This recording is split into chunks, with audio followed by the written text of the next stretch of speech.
Sinunod nila ang bilin ng doktor. Ang pamilyar na lugar na napili ni Mami Liana ay ang mismong farm ng pamilya sa Bulacan. Masayang lugar yun para kay Conrad. Mula nang maliit siya, halos doon na siya nanatili.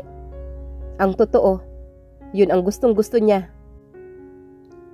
Kung gusto talagang makaalala ni Mami Liana ang anak nito, mas dapat na hindi nito ilagay sa isang secluded na lugar. Mas okay na makakasalamuhan nito ang mga kakilala, mga katrabaho at mga kaopisina.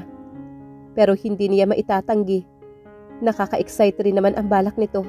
At the same time, nakakakaba. Sa pinakaunang beses kasi, ay magsasama sila ni Conrad sa iisang bubong na ang tanging idea nito ay tunay na asawa siya nito. Well, technically, mag-asawa pa rin naman sila, kaya bahala na si Batman. Kakapit siya sa pagkakataong ito. At kung dumating man ang araw, na pagsisihan niya ito, saka na niya iisipin. Gusto lang naman niyang sumubok. Tahimik lang si Conrad na nakatitig sa labas ng bintana ng sasakyan na naghahatid sa kanila sa Bulacan. Magkatabi sila sa backseat. Sa ganitong anggulo, ay kita niya ang matangos nitong ilong na tila ba nag-aanyayang pingutin. Ano kaya naglalaro sa isipan mo? Anong trabaho ko? Nasagot ang tanong niya ng tanong din ito. Nagsalita itong inaalis ang mga mata sa labas. Lumunok muna siya bago sumagot. Ikaw ang boss ng kumpanya. CEO to be exact. Madaling katanungan na madali rin naman niyang nasagot. Hindi kasinungalingan. CEO? Tila kinakabisado nito ang salita. Do I work that much? Oo. Nanahimik ito.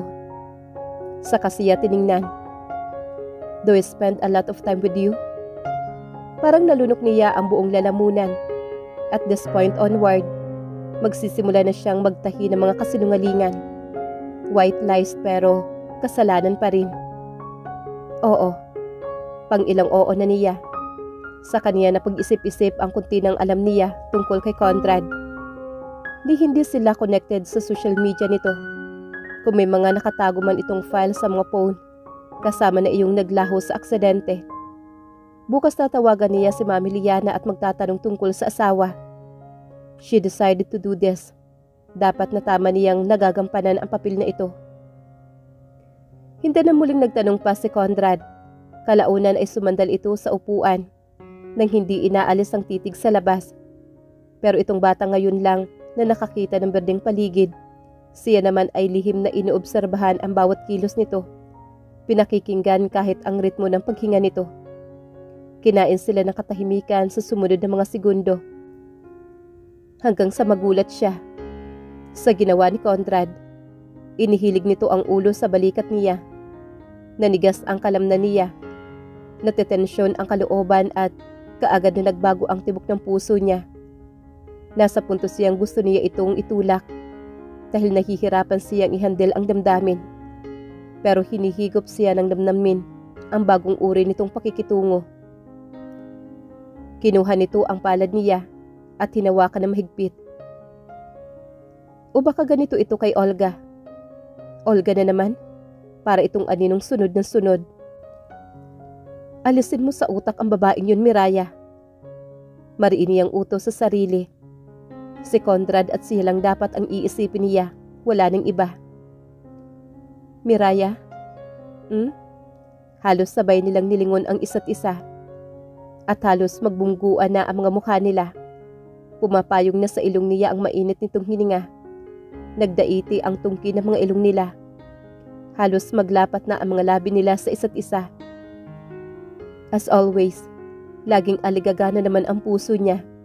Ang mga mata ay hindi niya makuhang ilayo sa mukha nito. Nahiling niya na sana ay matulog na lang ito buong biyahe. Nakakapanibago lang kasi. Masyado siyang nasanay sa mga pambabaliwala at coldness nito. Maybe it would take her some time to get used to this.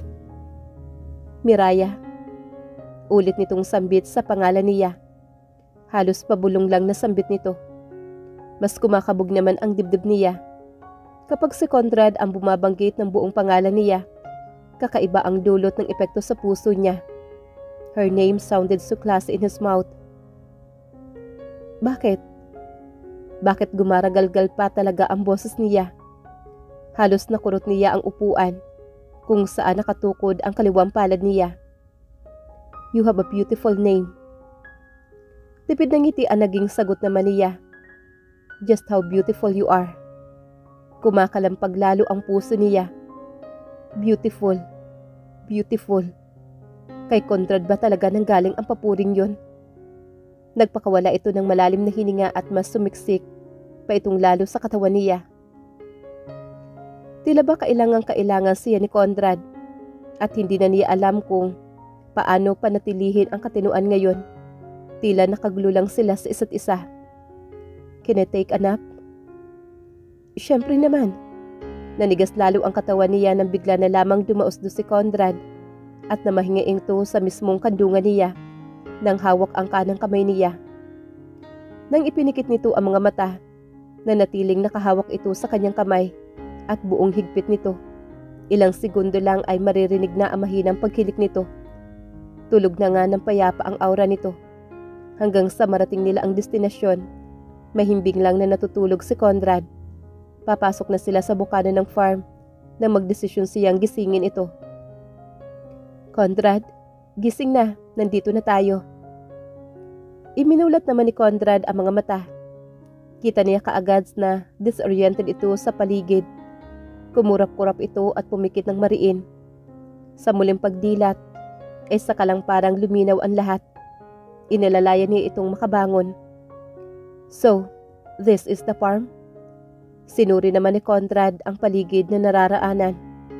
Para itong naninibago sa nakikitang nakahanay ng mga puno sa magkabilang gilid ng kalsada. Oo. Huminto ang sasakyan sa harapan ng bahay. Mang Anselmo, pakibuhat na lang po ng mga gamit patungo sa loob.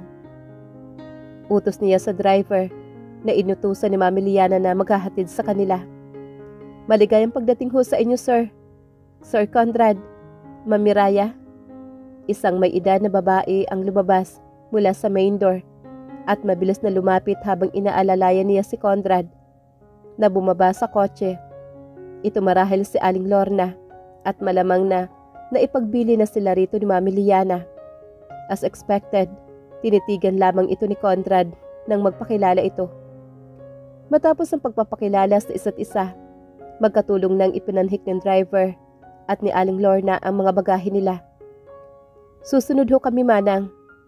Hinayaan niya munang pasadahan ng tingin ni Conrad ang buong paligid. Lahat ng bagay at ang gulo ay kinakabisado nito. Tayo na. Dapit hapon na rin at lumalamig na ang dampi ng hangin sa balat. Inaayos niya ang pagkakasukbit ng bag sa kanang balikat. Nakahanda na siyang humakbang nang maramdaman ang paghawak ni Conrad sa kamay niya. Otomatikong napatingin siya sa magkahawak nila mga kamay. Simpleng hawak lang pero nagulo na naman ang puso niya. Mistula itong batang ayaw na pakawalan siya. Sa kabila ng kaguluhan sa dibdib, nagawa niyang paalalahanan ang sarili. Dapat na siyang masanay. Let's go. Hindi naghiwalay ang mga kamay nila hanggang sa makapanhik sila ng bahay. Kapag humahakbang ito, napapasunod siya. Anong pakiramdam mo? Tanong niya rito na nakalayo na sila sa gitna ng sala. Ilang segundo itong pumikit bago sumagot. This house feels familiar. Umakyat sila sa hagdanan na magkahawak ng kamay pa rin. Gamit ang libreng kamay, ay ipinihit niya ang doorknob. The moment na nabuksan niya iyon, nagsimula ring rumagasa sa isip niya ang mga senaryo sa utak. Ang nangyari ng gabing yon, ang nangyari sa kanila, doon sa ibabaw ng kama. Gusto mo bang magpahinga muna? Tumango lang naman ito. Sa wakas ay naghiwalay ang mga kamay nila. Tila napapasong nahawakan pa niya na inilapag sa ibabaw ng treasure ang bag at inayos ang pagkakapatong ng dalawang unan. Si Conrad naman ay nakaupo sa dulo ng kama. Inoobserbahan ang bawat galaw niya. Lumuhod siya sa harapan nito pagkatapos at tinanggal ang sapatos nito. Itinaas niya ang pantalon nito at hinubad pati na ang medyas. Sa kanya nakita ang peklat ng isa sa mga sugat nito Hinaplos niya iyon ng marahan kapag nakikita niya ang mga nagkikilom na mga sugat ni Conrad, ay hindi niya maiwasang huwag kuyumusin ang puso niya. Nakikipaglaban ito sa kamatayan. Now daw to live, gagawin niya ang lahat ng kaya niya para pagsilbihan ito. Just like how every wife should, hanggang magkasama sila. Thank you. Napahinto siya at napatingala naman kay Conrad. Nakatingin ito sa kanya. Ang mga mata nito ay puno ng sinseridad. Para saan?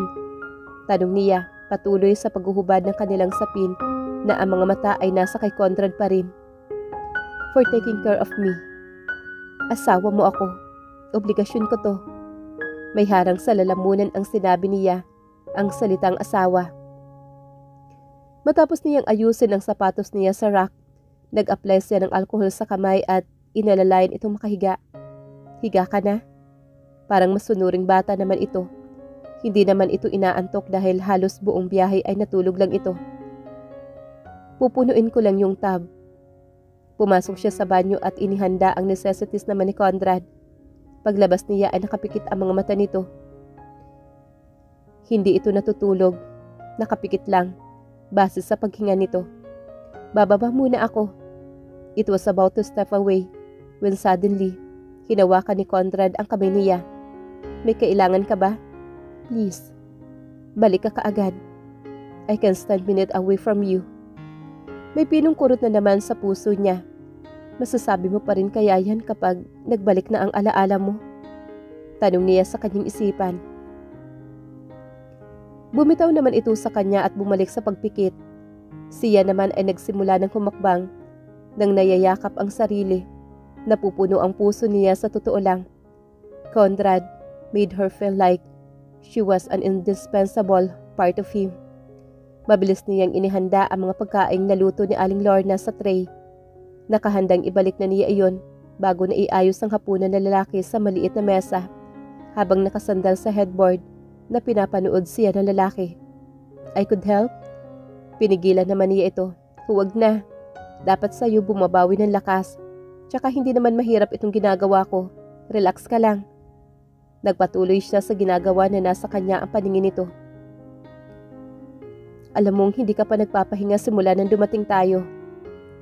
Napatitig naman siya rito. Nakikita nito ang ginagawa niya. Huwag ka mag-alala, sanay ako sa trabaho. Sinikap niyang ngumiti kay Conrad. Do you always do this for me? Pag may pagkakataon, nauutal na wika niya rito. Another lie. And I like it. It's not being macho but I like the idea of you taking care of me. Mira. Mira. Ang puso niya para na talagang ilulukso. Isang tapon lang ng mga salitang hinihintay ng puso niya at nagiging baliw na kaagad siya. Kain na? Naupo siya sa katapat na upuan. Hindi naman nakakalimot ng basic skills naman si Conrad at kaya nitong kumain na mag-isa. Sabayan mo ako. Busog pa ako. No. We'll dine together. Inilagay nito sa gitna ng lamesa ang platong nalagyan na niya ng pagkain at inaabot sa kanya ang kutsara. Natira na lang dito ay tinidor, kaya kumuha siya ng extra sa ibaba. Sa buong durasyon ng pagkain nila, sobrang tahimik lang nila. Wala siyang alam na pag-uusapan maliban sa mga itinatanong nito. Naiilang siya. Ilang buwan siyang nasa kondo. Pero ni minsan, hindi sila nagsasabay sa hapag. Ni hindi sila nag-uusap ng tama. Tapos ka na? Ang konti ng kinain mo. Ang bilis na natapos ni Conrad. Busog na ako, Mira. Iniligpit niya ang pinagkainan. Tapos na rin naman siya. Paano ba naman siya makakakain ng husto kung kaharap ito? Gusto mong maligo muna? Parang ang init nga ng pakiramdam ko. Sagot naman ni Conrad. Sinamahan niya ito papasok sa banyo.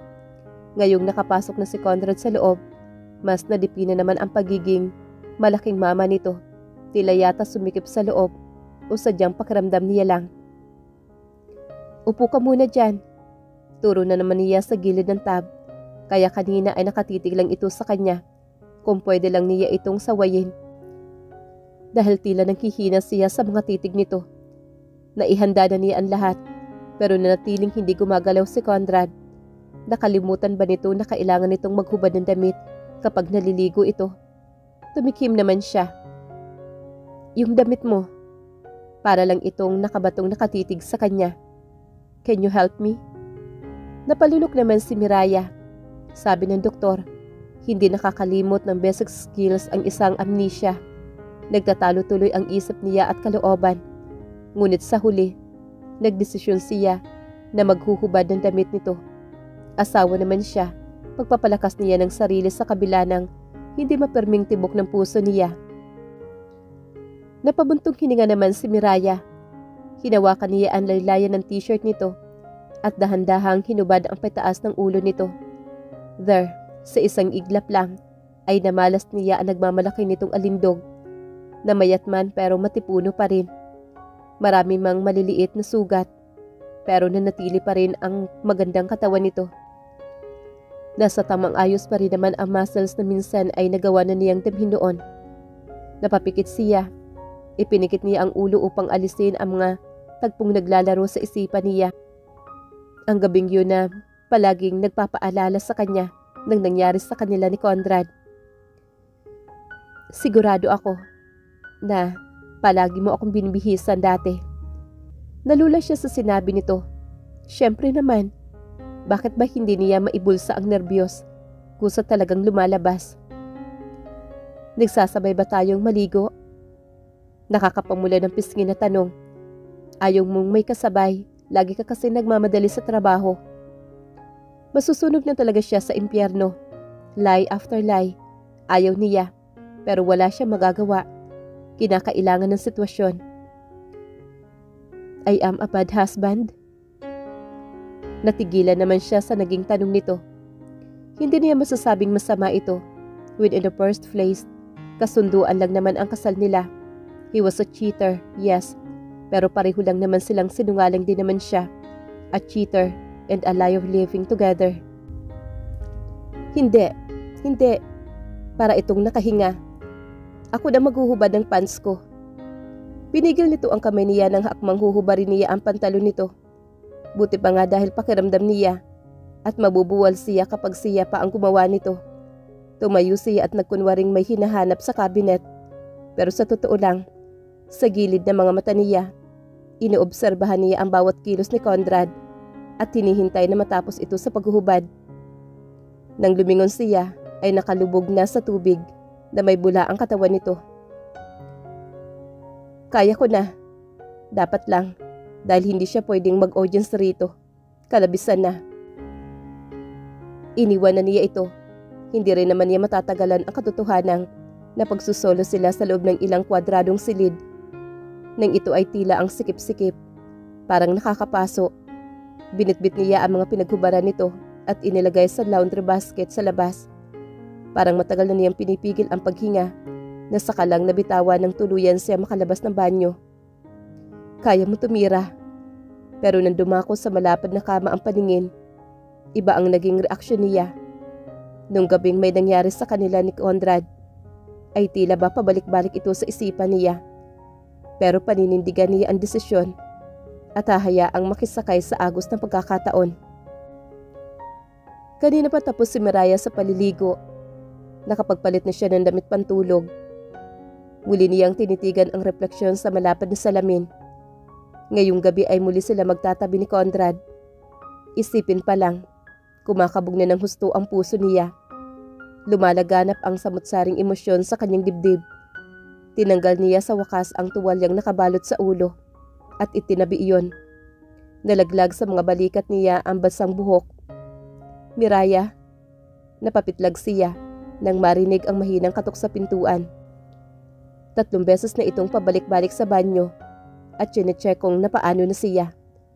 Lalabas na, sandali lang. Hinamig niya ang sarili. Bumuga ng hangin at saka nagdesisyong lumabas na nga. Muntikan pa siyang napaatras nang sa pagpihit niya ng seradora ay natagpo ang nakatayo sa mismong gilid ng pintuan si Conrad. Nakasandal ito sa pader at halatang hinihintay siya. Hey, okay ka lang ba? Inabot nito ang kamay niya at sinuyod ang kabuuan niya. Nagtagal ang mga mata nito sa mukha niya. Tila sinisilip ang anumang gustong makita. Naiilang siya sa paraan ng pagtitig nito sa kanya. Hindi siya sanay, lalo at pag-alala nito sa kanya. Dapat ay natulog ka na. Sa pilit na pinakaswal ng boses at ekspresyon ay sinabi niya. Hindi ako makatulog. Gusto kitang kasama. Gusto kitang nasa tabi ko. Napalunok naman siya sa sinabi nito. Mali. You can sleep, nakatabi mo ako.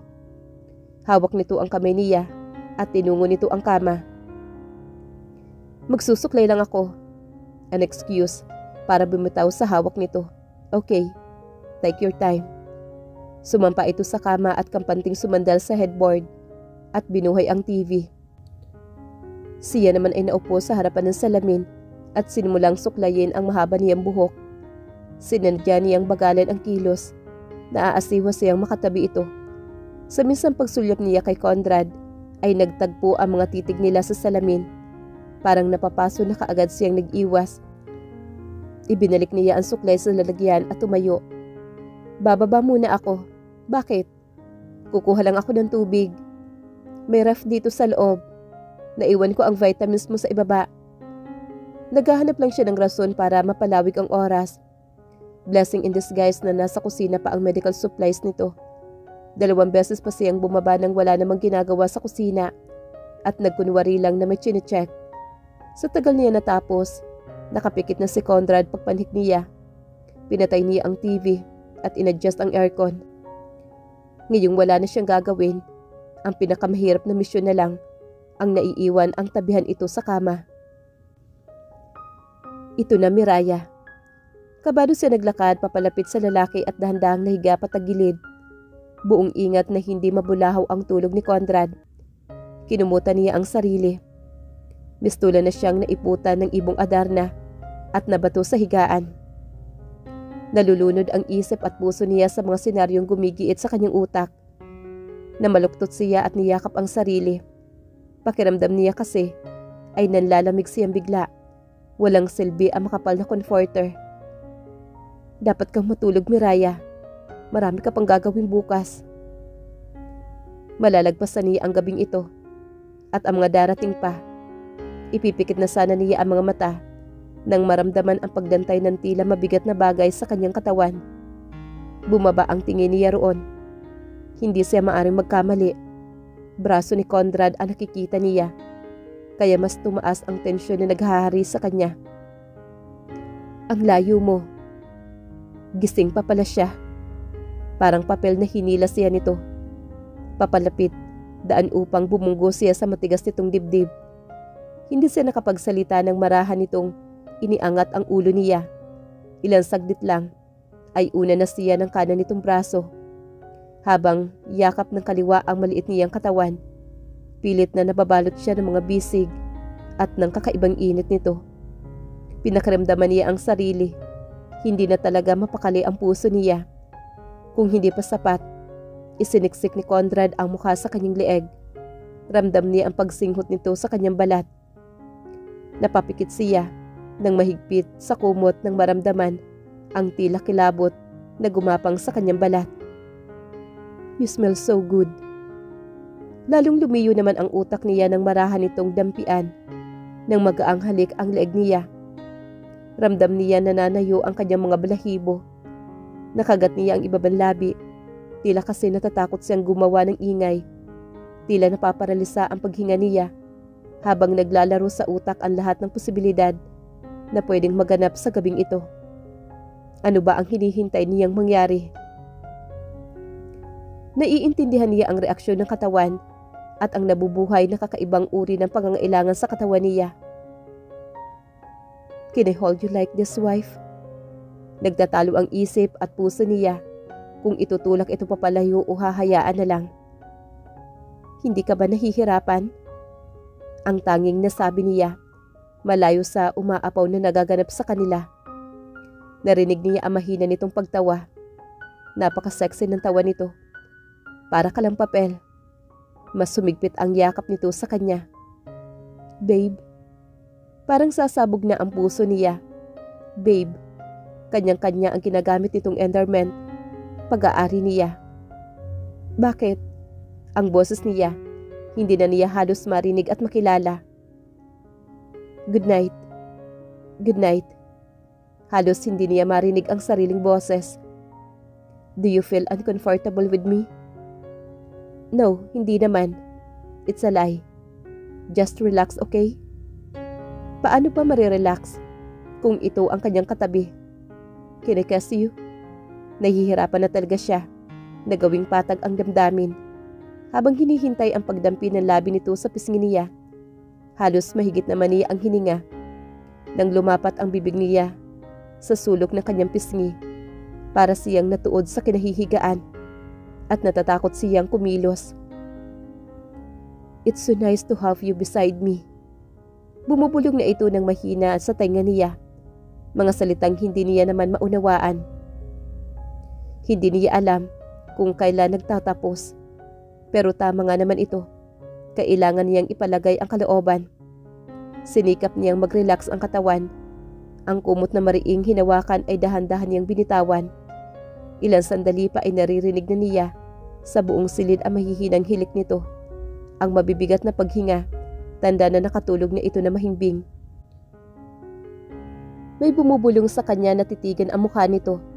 Sa maingat na kilos ay pumihit siya. Halos maduling na ang mga mata niya sa sobrang lapit nilang dalawa. Tinatanaw lang kita sa malayo noon.